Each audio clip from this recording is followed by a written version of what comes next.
Greetings. What an honor it is to address you on this very sacred occasion of Juneteenth. Juneteenth will be an official holiday in 2022. Thank you to County Executive Dow Constantine and the King County Council for following suit and proclaiming Juneteenth as a paid holiday here in Martin Luther King County.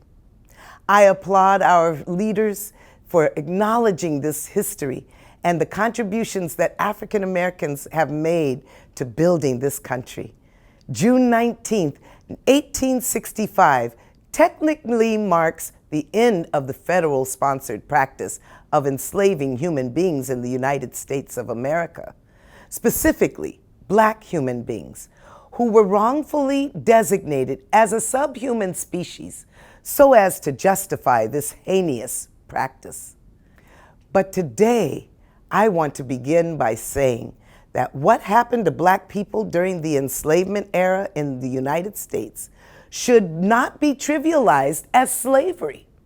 We need to consider another word for what happened to our Black ancestors.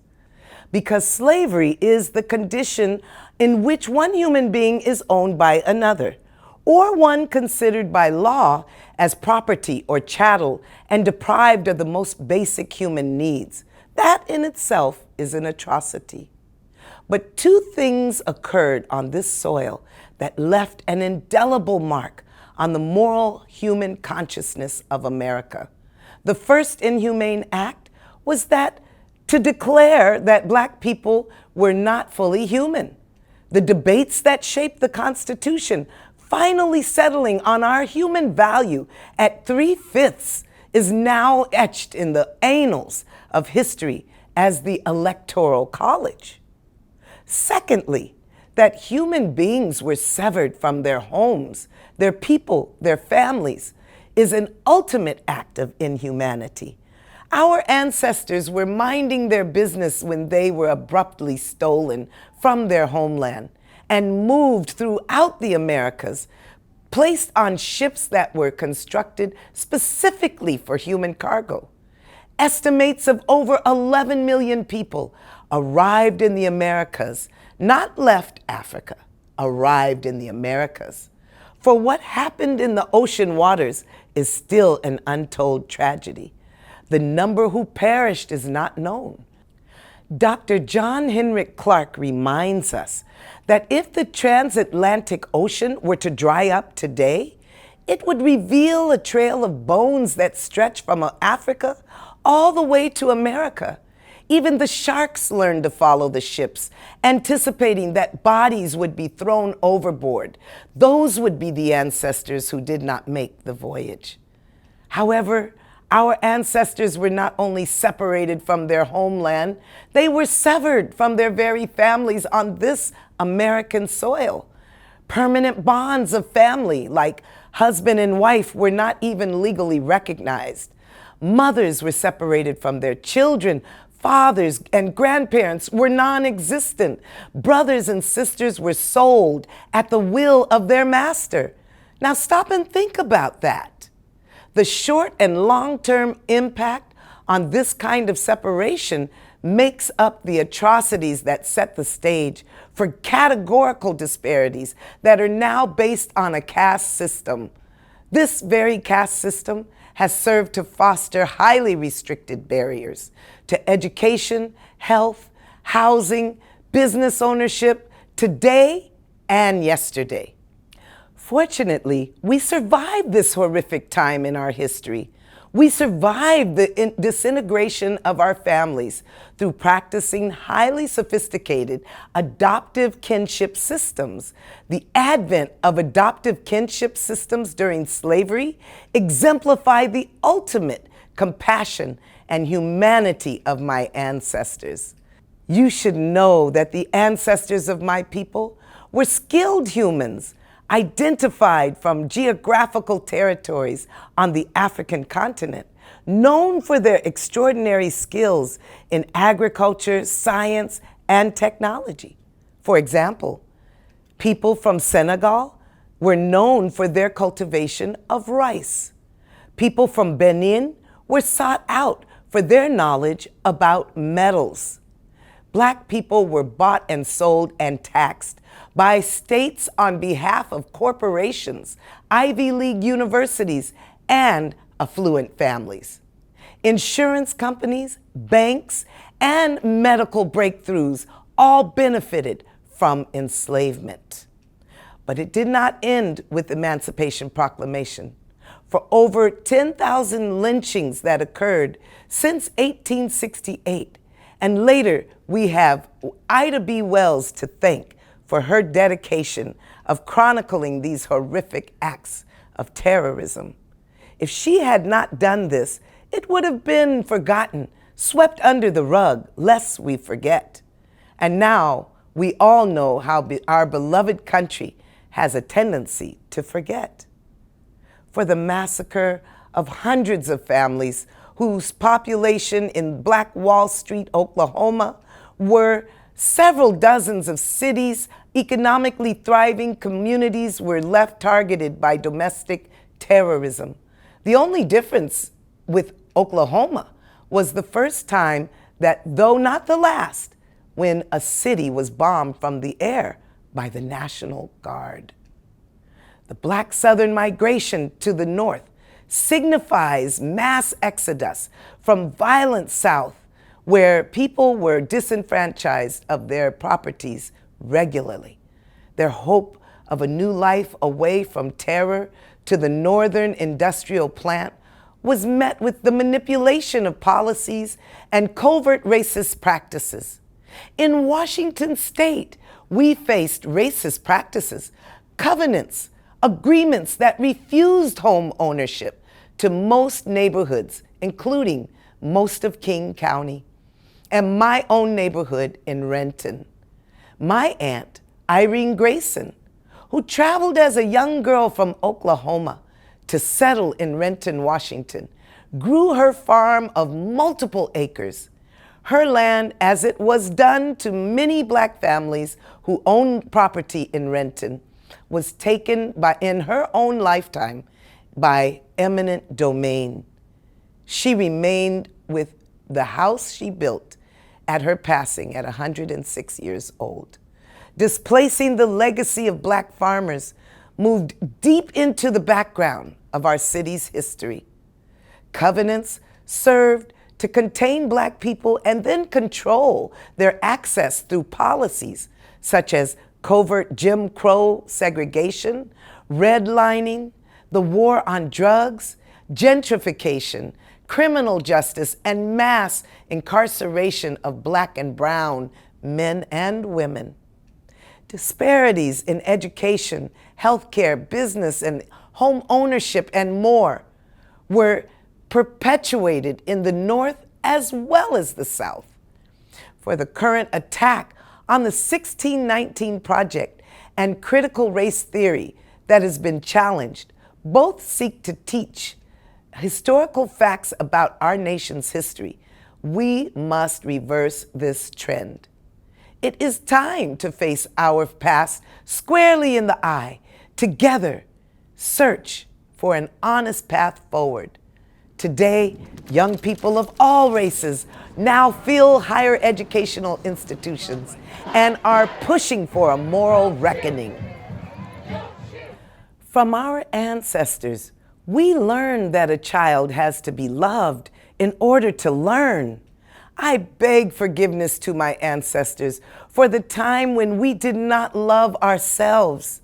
I give honor to Stokely Carmichael, who in my lifetime taught me that Black is beautiful. That was the beginning of everything. To Black people, my people, we must forgive ourselves for the times when we could not stand up on our own behalf. We must acknowledge ourselves for the times we tried to stand up. Know that our contributions are important. Know that our legacy has been the backbone that has created the richest economy in the world. The monuments that our ancestors built continue to stand to this day, including the White House, the Capitol, Ivy League college campuses, to name a few. This is the work from the hands of our ancestors. Their contributions exist around us. Know that our inventions are vast and of consequence. American cultural icons like jazz, gospel, hip-hop, science, food, technology, engineering, medicine, all that is deemed American can be accredited to the unspoken contributions of Black people in America. We should be so proud of our ancestors who boldly asserted themselves into history. And today, we continue to contribute, from the officer Eugene Goodman, employed at the U.S. Capitol, who used his Black body as a decoy during January 6th insurrection, to Kizzmekia Corbett, the Black woman who invented the Moderna vaccine against COVID. These are just two examples of how Black people demonstrate excellent contributions to the world stage.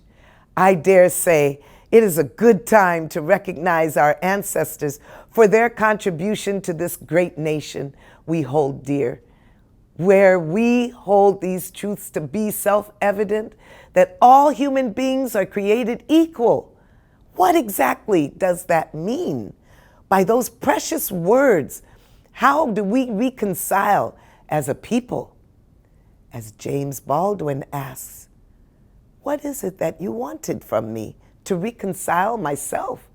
I was born here almost 60 years ago. I'm not going to live another 60 years. You told me it takes time. It takes my father's time, my mother's time, my uncle's time, my brother's time, and my sister's time. How much time do you want for your progress? For the long-term exclusionary practices that brought harm to generations of people, that restricted our possibility for prosperity. On behalf of our ancestors, ourselves, and our generations that follow, reparative justice is in order. It is time to open our hearts and our minds to the truth about the need for reparations, if not for the Black families who were cut off from potential economic stability, for our own moral righteousness as a country, as a nation. The chaos that is caused to Black people and continues today through the reversal of our voting rights, continued gaslighting, and mind games. Today, Black and brown people need protection as a rare and protected species. State-sponsored capital punishment, police killings must stop. And today I speak for brown and Black people, but the truth is we know that yellow and the red people have their own stories of atrocity. I choose to stand for all of them. There are no people of color who have been left unharmed by exclusionary, coercive, and violent practices. For this occasion, I pay homage to the ancestors of the Native American people of this land, the Duwamish, the Puyallup, the Indians of the Great Salish Sea. I give thanks to the original people whose land we stand on. I call out the names of my brothers and sisters who we watched die on TV.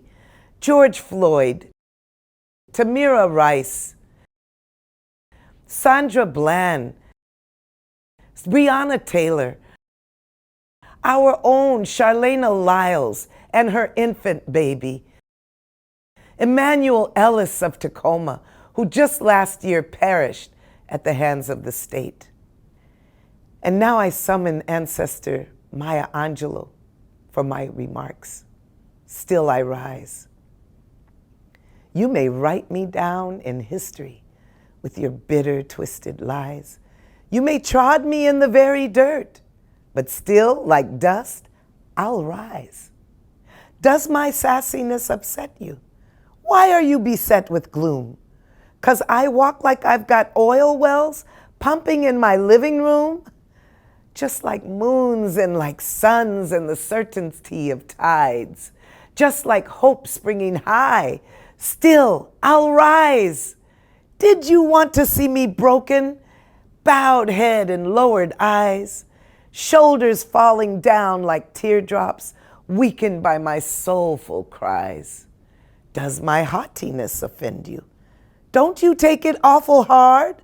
'Cause I laugh like I've got gold mines digging in my own backyard. You may shoot me with your words, you may cut me with your eyes, you may kill me with your hatefulness, but still, like air, I'll rise. Does my sexiness upset you? Does it come as a surprise that I dance like I've got diamonds at the meeting of my thighs? Out of the huts of history's shame, I rise. Up from a past that's rooted in pain, I rise. I am a black ocean, leaping and wide, welling and swelling I bear in the tide. Leaving behind nights of terror and fear, I rise into a daybreak that's wondrously clear. I rise, bringing the gifts that my ancestors gave. I am the dream and the hope of the slave. I rise, I rise, I rise. Thank you.